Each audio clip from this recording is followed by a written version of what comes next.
বাংলার মানচিত্রে অন্যতম গুরুত্বপূর্ণ একটি জেলা হল মালদা। এই জেলার পরিচিতি তার ইতিহাস এবং সংস্কৃতির জন্যই শুধু নয়, পাশাপাশি এই জেলা বিখ্যাত এখানকার আমের জন্য। এই কারণে মালদাকে বলা হয় বাংলার আমের শহর। মালদা জেলায় আমের চাষ শুরু হয়েছিল বহু প্রাচীনকাল থেকে। হিমসাগর, ফজলি, ল্যাংড়া, লক্ষণভোগ এইসব বিখ্যাত প্রজাতির মালদা আমের সুনাম গোটা দেশ জুড়েই। মালদা আমের গুণগত মানই এটিকে অন্য সকল আমের থেকে আলাদা করে তোলে। মালদার আম তার স্বাদ ও গন্ধের জন্য বিশেষভাবে পরিচিত। এর প্রতিটি প্রজাতি এক স্বতন্ত্র স্বাদ নিয়ে আসে। লক্ষণভোগের মিষ্টি স্বাদ, হিমসাগরের কোমলতা আর ফজলির আকার সবকিছুই ভোজন রসিকদের মন জয় করেছে। মালদা জেলা জুড়ে বর্তমানে প্রায় 50টি প্রজাতির আম পাওয়া যায়।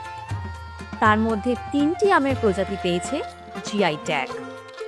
এই তালিকায় রয়েছে লক্ষণভোগ, হিমসাগর ও ফজলি আম। বাংলা আমের জিআই ট্যাগ পাওয়ায় স্বভাবতই খুশি মালদার আম ব্যবসায়ী থেকে আম চাষি, উচ্ছ্বসিত বাংলার মানুষও।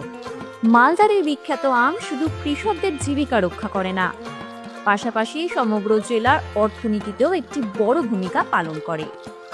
এখানে আমের ব্যবসা সারা বছর ধরে চলতে থাকে। কৃষি এবং ব্যবসায়ীদের জন্য এটি একটি প্রধান আয়ের উৎস।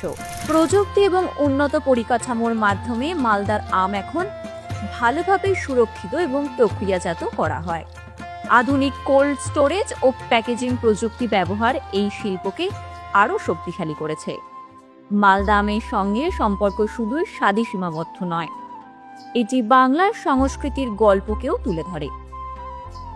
বাংলার লোকসঙ্গীতেও আমের একটি বিশেষ স্থান রয়েছে। পুরনো গান ও কাহিনীতে মালদা আমের কথা বারবার উঠে এসেছে।